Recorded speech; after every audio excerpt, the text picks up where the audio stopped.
Welcome back to the show. Switching gears here with our next topic, and that is youth entrepreneurship. And there's a continuing growth when it comes to the interest with young people and becoming entrepreneurs. And quite frankly, it's thanks to people like my next guest. I'm joined by Jennifer Clark, Programs Lead at Invest Ottawa. Welcome. Great to see you again, Jennifer. And Carmela Moreno, who's an entrepreneur, an amazing entrepreneur herself. She's also the founder of Young Entrepreneur Society. Welcome back. Great to have you here, too.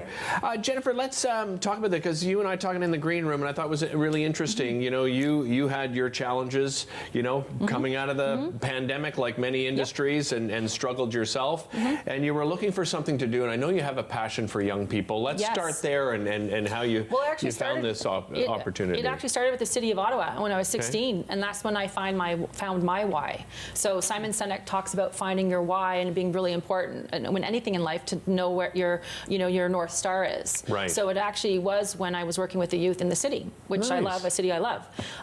Fast forward to today, Youth Invest Ottawa, working with them and their youth component for their summer company program. We offer grants to young people aged 15 to 29.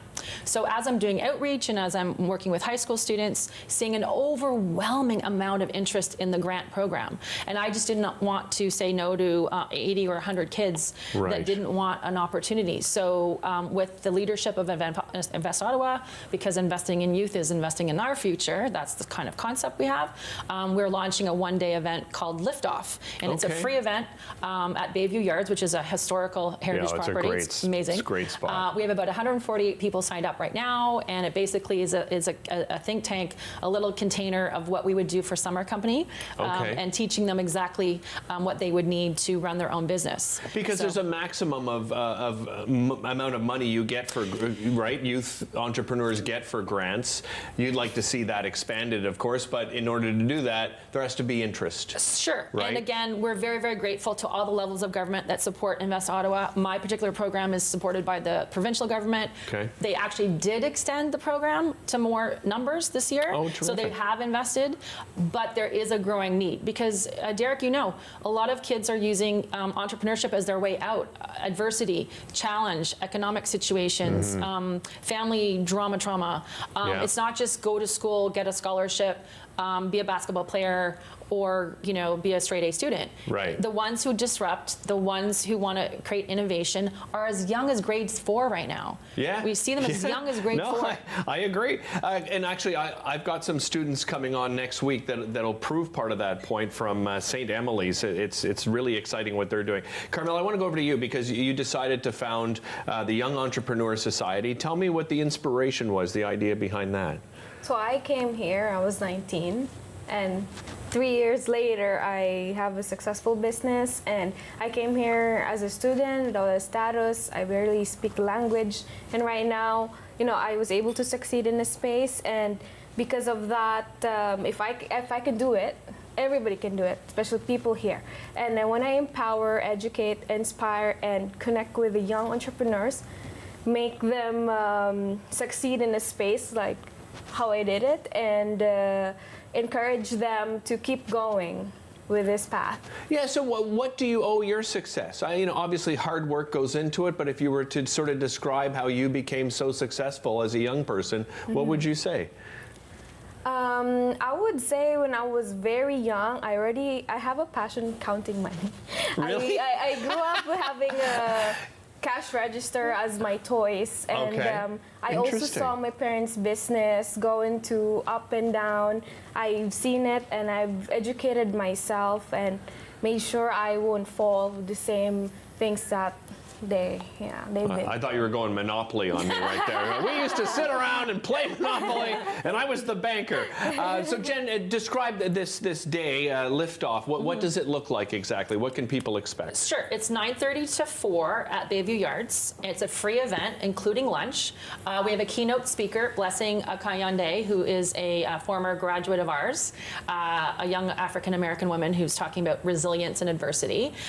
Then we have a guest panel of local local business leaders who are going to share stories of overcoming, challenge, how to, overcome fraud, feeling the imposter syndrome, I'm sorry. Right. Not that fraud. Yeah, no, I got you.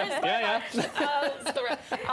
And then we have learning sessions with learning leaders like Carmela and myself talking about, your goals, how to unpack a vision, how to do organic marketing, how to leverage networking. So sort of key elements that anyone would need in life. I actually think this is a life skill outside of business, but it's under the concept of be your own boss and come on in and meet like-minded people, meet the young people from Yes, which is a free group, and come to our meetups that we'll be running through the Bayview Yards Invest Ottawa program. Yeah, I want to go back to Yes. For the society itself, Carmela, like what is the mission? Is it like a monthly gathering? I mean, what do you do through the initiative? Every month we're going to have an event at the Bayview Yards for 2 hours. We'll invite speakers that are also established young entrepreneurs to help inspire our community, and we are going to provide educational resources and some networking stuff for them to keep home and expand it and whatever they have. Jen, long-term hopes and vision for your particular role and initiative to help young people. Sure. So I've been working with youth all my life. Yeah. And so for me personally, it's going to be a lifelong pursuit of supporting youth. But through Invest Ottawa and the great allies that we have there, all levels of government, thank you. I really hope that Liftoff becomes an annual event. I hope Yes becomes sort of a touch point that's monthly. I see other opportunities that we can do through education, again, should the funding and should the resources show up. Right. So in a way, we're very excited to see where this might go, because a lot of kids learn entrepreneurship at school through social enterprise. Yes. They're not actually yet learning how to actually make money, transact, the real life experiences. So in a way, we're offering that real life opportunity. Here's people that have done it, and come and learn and come and disrupt your community in a positive way. Excellent. Thanks to you both. Well, thank you. Great seeing you again, Jennifer, and great seeing you as well, Carmela. Invest Ottawa, 7 Bayview Station, by the way, is the location. June 15th, investottawa.ca to find out more information. It's 9:30 a.m. to 4 p.m. We'll be back with more right after this.